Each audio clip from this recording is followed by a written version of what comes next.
Hello friends, स्वागत है आप सभी का अपने चैनल GOVTS ट्यूटोरियल में। दोस्तों आज का ये वीडियो दोस्तों 10th क्लास के सभी स्टूडेंट के लिए दोस्तों मोस्ट इम्पोर्टेंट वीडियो रहने वाला है, क्योंकि दोस्तों आज की इस वीडियो में हम लोग बात करने वाले हैं सोशल साइंस के टॉप 40 ऑब्जेक्टिव क्वेश्चन। इस वीडियो में हम लोग सॉल्व करने वाले हैं। कितना दोस्तों? हम लोग 40 ऑब्जेक्टिव क्वेश्चन इस वीडियो में सॉल्व करने वाले हैं। इसलिए दोस्तों आप वीडियो में शुरू से लेकर अंत तक बने रहिएगा दोस्तों, और अपने सभी दोस्तों के पास इस वीडियो को शेयर ज़रूर कर दीजिएगा, क्योंकि दोस्तों इस वीडियो से उन्हें भी लाभ हो सके। और दोस्तों मैं आपको बता दूं कि आपका एग्ज़ाम में जो आपका ऑब्जेक्टिव प्रश्न जो पूछा जाएगा वो आपका 30 ऑब्जेक्टिव क्वेश्चन ही पूछा जाएगा, लेकिन दोस्तों हम लोग इस वीडियो में 40 ऑब्जेक्टिव प्रश्न सॉल्व करने वाले हैं। इसलिए दोस्तों आप वीडियो में शुरू से लेकर अंत तक ज़रूर बने रहिएगा। और दोस्तों आप वीडियो देख लेने के बाद अपने सभी दोस्तों के पास वीडियो को शेयर ज़रूर कर दीजिएगा, ताकि दोस्तों इस वीडियो से उनको भी लाभ हो सके। और दोस्तों आप चैनल पर पहली बार आए हैं तो चैनल को सब्सक्राइब कर लीजिएगा, और सब्सक्राइब कर लेने के बाद दोस्तों आप बेल आइकन को ऑल पे सेट कर दीजिएगा, ताकि दोस्तों मैं जब भी वीडियो अपलोड करूँ तो सबसे पहले नोटिफिकेशन आपके पास पहुँचे। तो चलिए दोस्तों हम लोग बिना देर किए वीडियो को शुरू करते हैं। तो देखिए दोस्तों, आपको एग्ज़ाम में टोटल 1 घंटा 30 मिनट दिया जाएगा, और दोस्तों आपका पूर्णांक जो रहेगा ऑब्जेक्टिव का 30 रहेगा, और टोटल आपका पूर्णांक जो रहेगा टोटल आपका 80 नंबर का रहेगा, लेकिन आपका ऑब्जेक्टिव प्रश्न जो रहेगा वो आपका 30 नंबर का रहेगा। दोस्तों देखिए, आपका यहाँ कुल प्रश्नों की संख्या कितना? ऑब्जेक्टिव की 30 रहने वाला है। और दोस्तों सभी प्रश्न अनिवार्य है, यानी सभी प्रश्न का उत्तर देना आपको अनिवार्य है। दोस्तों 30 में 30 का उत्तर देना अनिवार्य रहेगा। और दोस्तों विद्यार्थी वस्तुनिष्ठ प्रश्न का जवाब उत्तर पुस्तिका में दें, यानी कि दोस्तों आपको इस बार OMR शीट पर आपको एग्ज़ाम नहीं देना है। दोस्तों आपको एग्ज़ाम इस बार उत्तर पुस्तिका पर ही आपको देना है, लिखना पड़ेगा आपको। दोस्तों ऑब्जेक्टिव प्रश्न का भी आंसर आपको लिख कर देना है। तो चलिए दोस्तों हम लोग बिना देर के हुए वीडियो को शुरू करते हैं।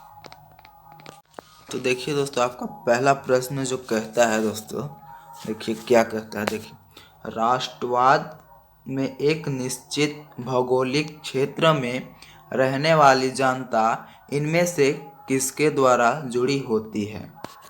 देखिए पहला ऑप्शन कहता है दोस्तों आपका समान संस्कृति, समान इतिहास, भाषा और लोक परंपरा, इनमें से सभी। तो आपका आंसर हो जाएगा दोस्तों, आपका करेक्ट आंसर हो जाएगा ऑप्शन नंबर डी, इनमें से सभी। तीनों दोस्तों आपका राष्ट्रवाद में निश्चित भौगोलिक क्षेत्र में रहने वाली जनता दोस्तों। तो चलिए दोस्तों हम लोग बढ़ते हैं नेक्स्ट प्रश्न की। देखिए 2 नंबर का प्रश्न कहता है दोस्तों आपका जर्मनी के एकीकरण में प्रमुख भूमिका निभाने वाले बिस्मार्क कहाँ के चांसलर थे? तो दोस्तों आपका आंसर हो जाएगा दोस्तों प्रूसिया।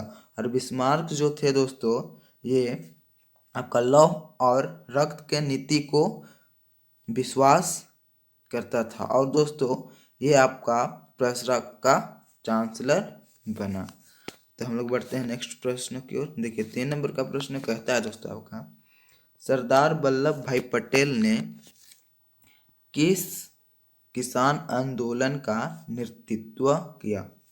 देखिए पहला कहता है खेड़ा आंदोलन, बी कहता है बारदोली आंदोलन, सी कहता है आपका चंपारण आंदोलन, और डी कहता है आपका व्यक्तिगत सत्याग्रह आंदोलन।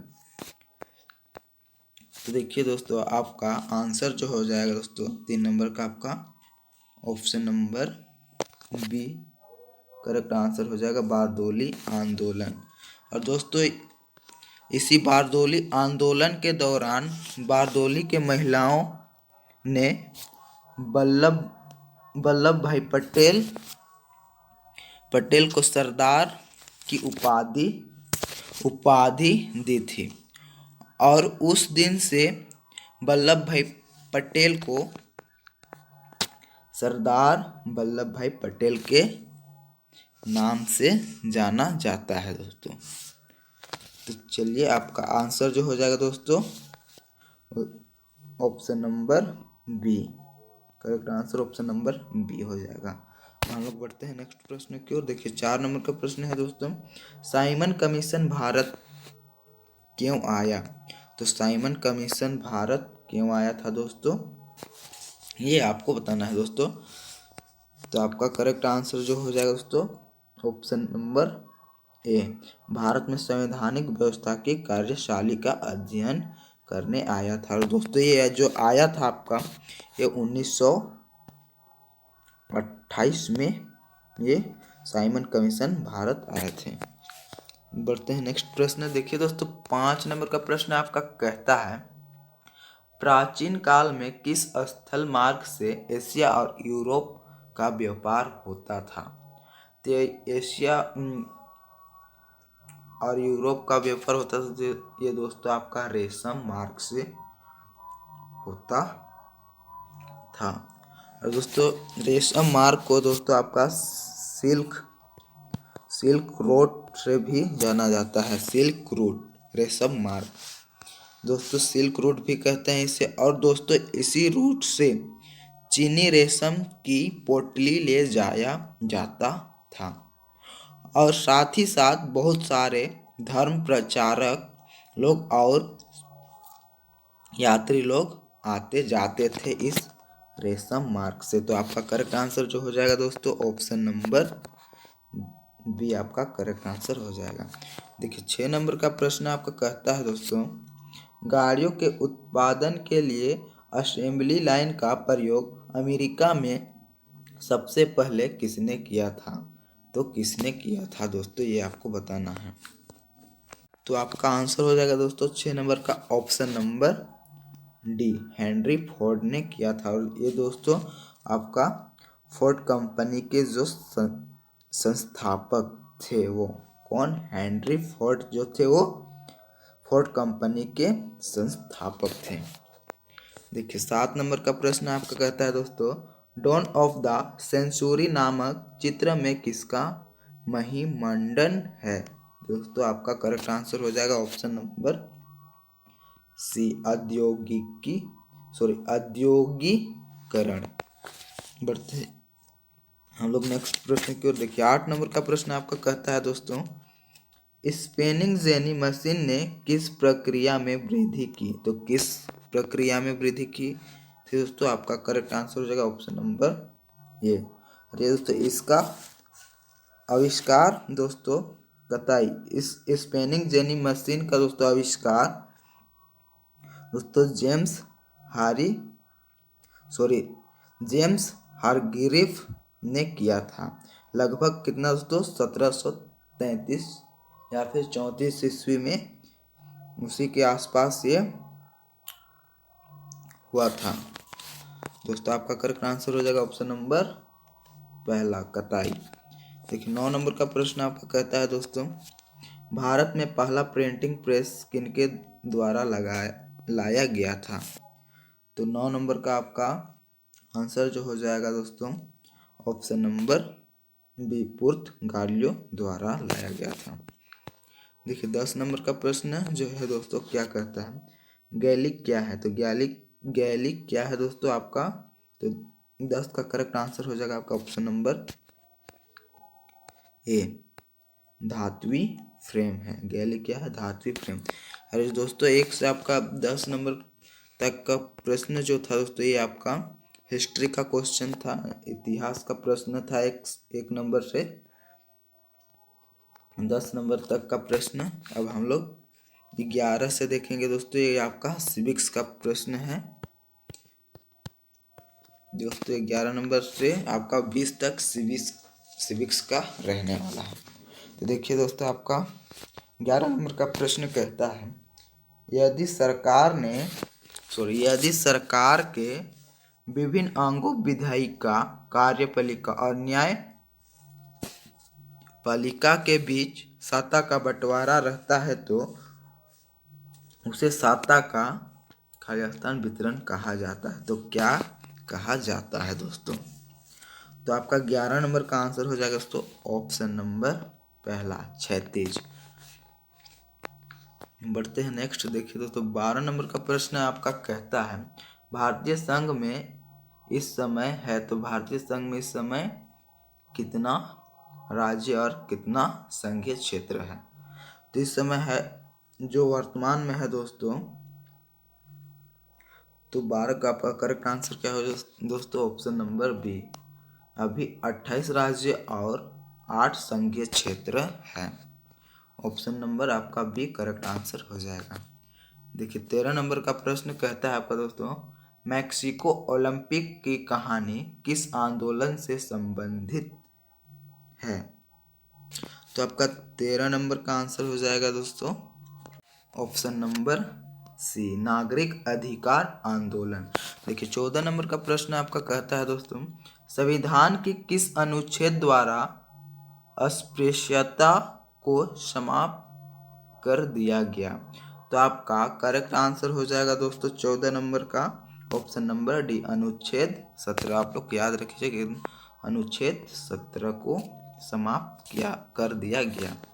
देखिए 15 नंबर का प्रश्न आपका कहता है बामसेफ निम्न में से किसका संगठन है। तो बामसेफ दोस्तों इनमें से किसका संगठन है।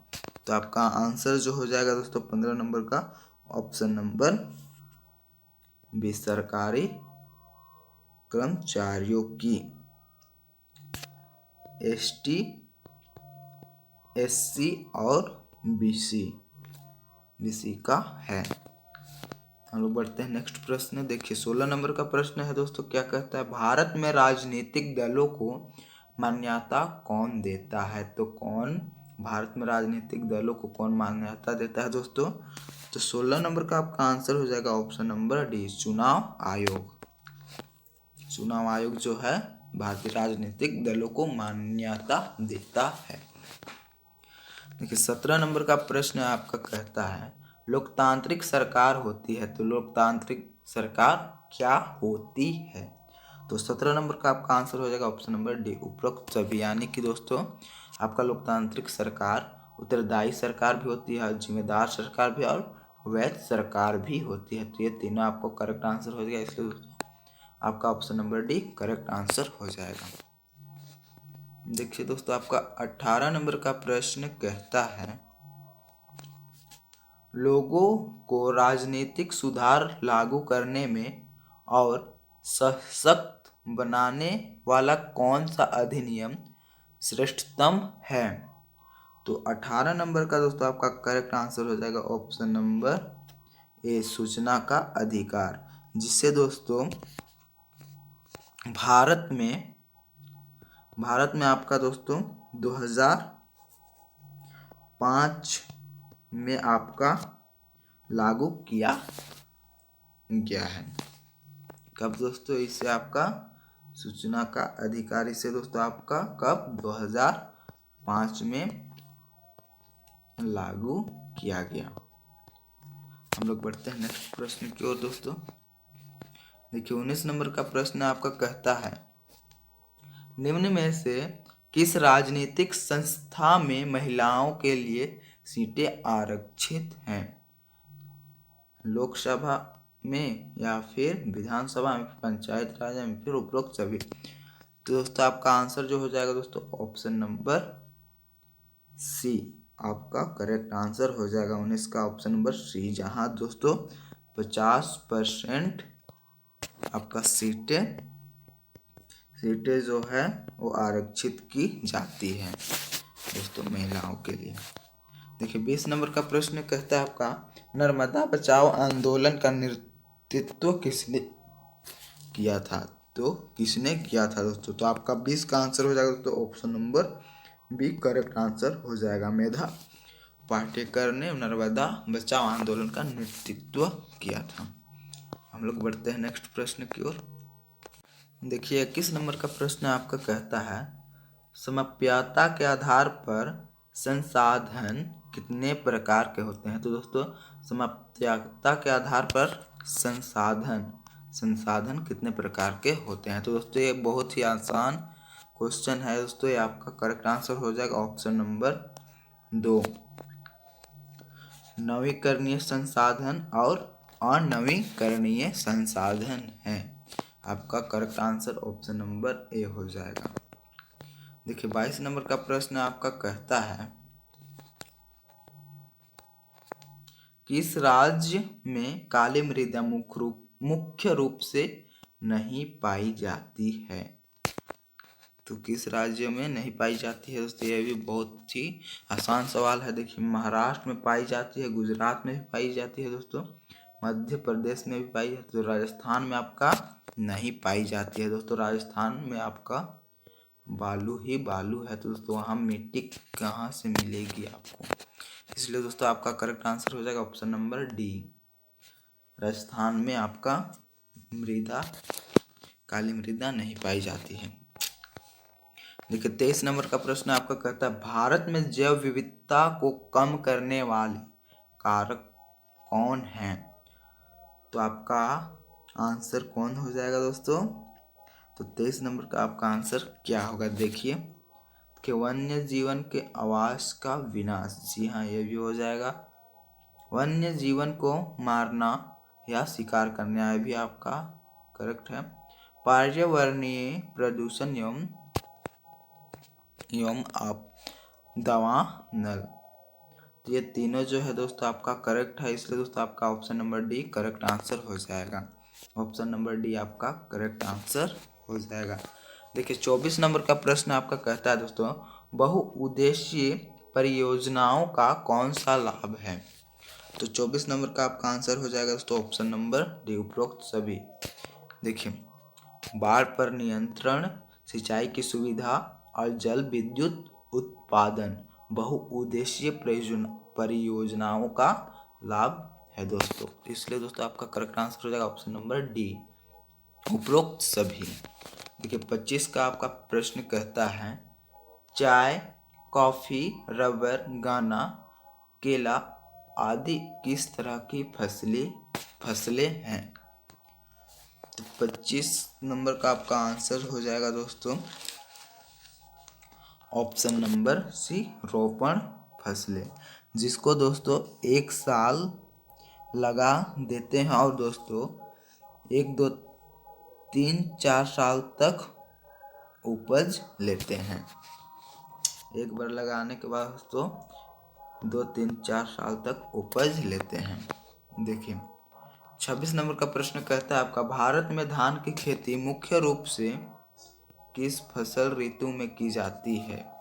तो धान की खेती दोस्तों भारत में आपका खेती जो है मुख्य रूप से किस फसल ऋतु में की जाती है दोस्तों? तो आपका आंसर हो जाएगा ऑप्शन नंबर ए, खरीफ फसल।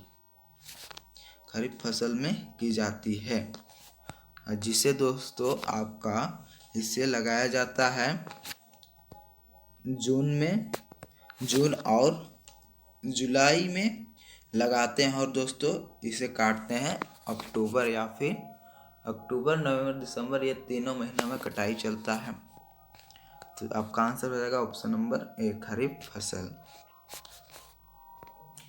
देखिए 27 नंबर का प्रश्न कहता है, निम्नांकित कोयले की खानों में से कौन झारखंड राज्य में है? तो झारखंड राज्य में कौन सा है दोस्तों? आपका आंसर हो जाएगा ऑप्शन नंबर बी, बोकारो। और ये दोस्तों आपका प्रश्न जो है आपका ज्योग्राफी से है, ये आपका ज्योग्राफी से प्रश्न है। हम लोग बढ़ते हैं नेक्स्ट प्रश्न की ओर। देखिए 28 नंबर का प्रश्न कहता है दोस्तों आपका, निम्नांकित में से कौन एक आधारभूत उद्योग है? तो आपका आंसर हो जाएगा दोस्तों 28 नंबर का ऑप्शन नंबर बी, लोहा इस्पात उद्योग। देखिए 29 नंबर का प्रश्न आपका कहता है,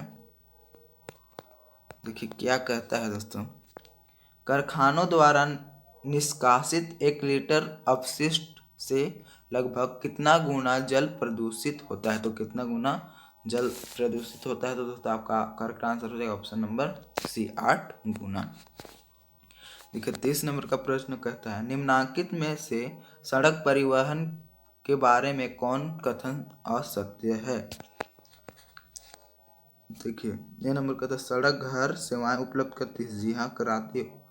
उबड़ खाबड़ भूमि पर भी बनाई जा सकती है, जी हाँ। सड़क परिवहन अन्य परिवहन के साधनों के लिए कड़ी का कार्य करता है, जी हाँ ये भी आपका करेक्ट आंसर है। तो आपका आंसर जो असत्य है जो वो आपका ऑप्शन नंबर डी है दोस्तों। रेलवे की अपेक्षा लागत बहुत अधिक है, तो ये आपका करेक्ट आंसर होगा दोस्तों। तो इसका आपका correct answer option number D हो जाएगा, ये आपका असत्य है। देखिए 31 नंबर का प्रश्न आपका कहता है दोस्तों, मानव विकास रिपोर्ट देशों की तुलना किस आधार पर करती है, तो किस आधार पर करती है दोस्तों। तो 31 का जो आपका आंसर हो जाएगा दोस्तों क्या होगा, देखिए स्वास्थ्य ये भी है, शिक्षा भी करेक्ट आंसर, प्रति व्यक्ति ये भी है। तो आपका करेक्ट आंसर हो जाएगा दोस्तों ऑप्शन नंबर डी। आपका 31 का ऑप्शन नंबर डी हो जाएगा करेक्ट आंसर उपरोक्त सभी। देखिए 32 नंबर का प्रश्न आपका कहता है, इनमें से कौन भावी पीढ़ी के कल्याण को परिभाषित करता है। तो आपका 32 का आंसर हो जाएगा ऑप्शन नंबर सी, धारणीय विकास। बढ़ते हैं हम लोग नेक्स्ट प्रश्न पर। देखिए 33 नंबर का प्रश्न आपका है, सलमा एक सरकारी अस्पताल में नर्स का कार्य करती है। सलमा जो है वो सरकारी अस्पताल में नर्स का कार्य करती है। सलमा किस क्षेत्र की गतिविधि में संलग्न है। तो 33 का आपका आंसर हो जाएगा दोस्तों ऑप्शन नंबर डी, संगठित क्षेत्र में। देखिए हम लोग बढ़ते हैं नेक्स्ट प्रश्न की ओर। देखिए 34 नंबर प्रश्न है, सेवा क्षेत्र में इनमें से किस तरह की गतिविधियां शामिल है। तो सेवा क्षेत्र में किस तरह से गतिविधियां शामिल है दोस्तों। तो 34 का आपका आंसर हो जाएगा ऑप्शन नंबर सी, परिवहन संचारण और बैंकिंग। देखिए 35 नंबर का प्रश्न आपका कहता है, निम्न में से कौन वस्तु विनिमय का उदाहरण है। तो कौन वस्तु विनिमय का उदाहरण है दोस्तों आपको बताना है। तो आपका आंसर जो हो जाएगा दोस्तों ऑप्शन नंबर ए आपका करेक्ट आंसर हो जाएगा। एक गाय के बदले दोस्तों 5 बकरी का सौदे करना, इसमें वस्तु के बदले वस्तु का सौदा किया जा रहा है, इसलिए दोस्तों ये आपका करेक्ट आंसर हो जाएगा। देखिए आपका 36 नंबर का प्रश्न कहता है दोस्तों, व्यापारिक बैंक के क्या कार्य हैं। ये दोस्तों आपका इकोनॉमिक्स का क्वेश्चन है।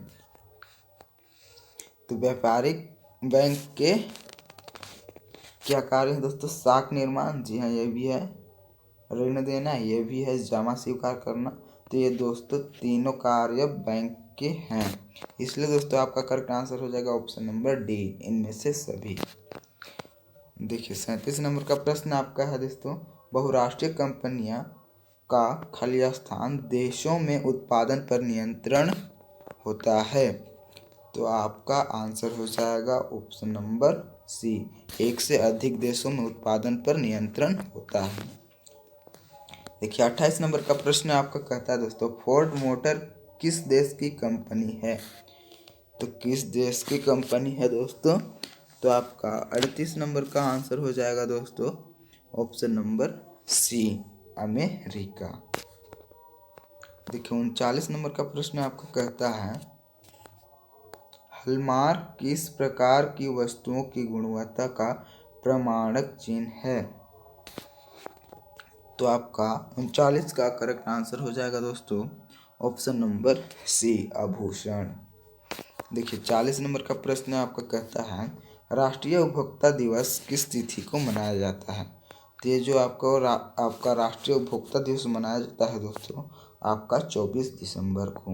और ये दोस्तों हम लोग 40 ऑब्जेक्टिव क्वेश्चन सोल्व कर लिए दोस्तों। और ये प्रश्न जो दोस्तों मैं आप लोगों को दिया हूँ ये बहुत ही इम्पोर्टेंट प्रश्न है, इसलिए दोस्तों आप लोग अच्छी तरह से याद कर लीजिएगा दोस्तों। तो चलिए हम लोग वीडियो को यहीं पर अंत करते हैं दोस्तों। वीडियो अगर आपको पसंद आया तो दोस्तों वीडियो को एक लाइक कर दीजिएगा, और चैनल पर पहली बार आए तो दोस्तों चैनल को सब्सक्राइब कर लेने के साथ बेल आइकन को दोस्तों आप ऑल पे सेट कर दीजिएगा, ताकि दोस्तों मैं जब भी वीडियो अपलोड करूँ तो सबसे पहले नोटिफिकेशन आपके पास पहुँचे। तो चलिए दोस्तों हम लोग वीडियो को यहीं पर अंत करते हैं।